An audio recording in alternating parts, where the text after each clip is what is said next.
In iImprov-Bebop, like our other apps, you set your transposition, your instrument transposition, as well as your clef, and you can adjust the jam-along levels. This one, like the other apps, we have a detailed intro. This gives you a little history and gives you a breakdown of what's going to happen in the lessons on iImprov-Bebop, as well as some good tunes to know from the repertoire.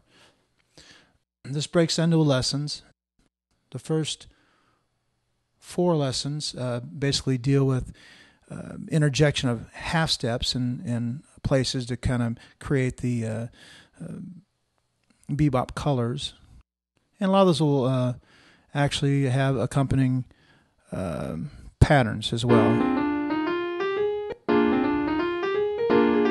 And you set the transpositions. It gives you some typical patterns that you would hear. Not advocating that your improvisations should consist of patterns, but it gives you a good way to introduce you to what these ideas sound like.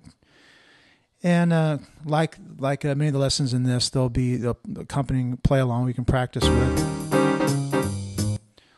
And there'll be also examples. Using only notes from the 8-note bebop scale, C7.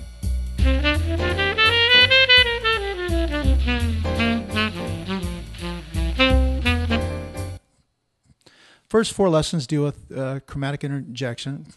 Lesson 5 kind of gets into a discussion about building longer lines and the concept of crossing over the bar line. We also go in depth on rhythm changes, break down a little history, and also introduce you to 2 different forms of rhythm changes, a very common vehicle for bebop tunes. In lesson 7, we break down the confirmation sequence. This is kind of twofold. It kind of gives you an idea what to approach on this, but it also kind of gives you an idea of how you want to kind of analyze tunes in general. It kind of gives you a breakdown and just kind of a line by line, a good way to approach analyzing tunes to start with.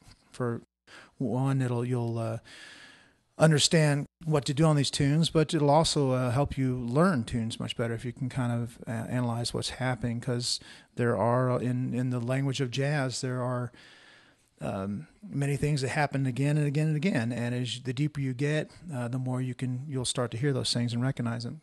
We also get into lesson 8. We get into turnarounds and basic substitution, and we set this one up so as we go through the turnarounds, we're basically substituting out one change at a time in very common ways, but you can also hear them.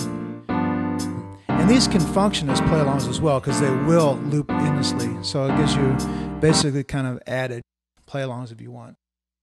So we go through each part of a turnaround, and we basically substitute out each change. We get different substitutions, end up with different turnarounds.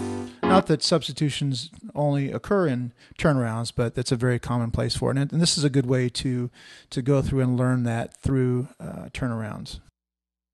Lesson 9 is basically an exercise, 2 scale exercises that where you're interjecting half steps into triads and half steps into 7th chords.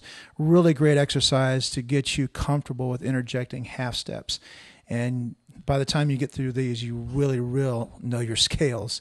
The iImprov-Bebop has an extended play-along section. It's just a straight 5-chord or 2-5-1.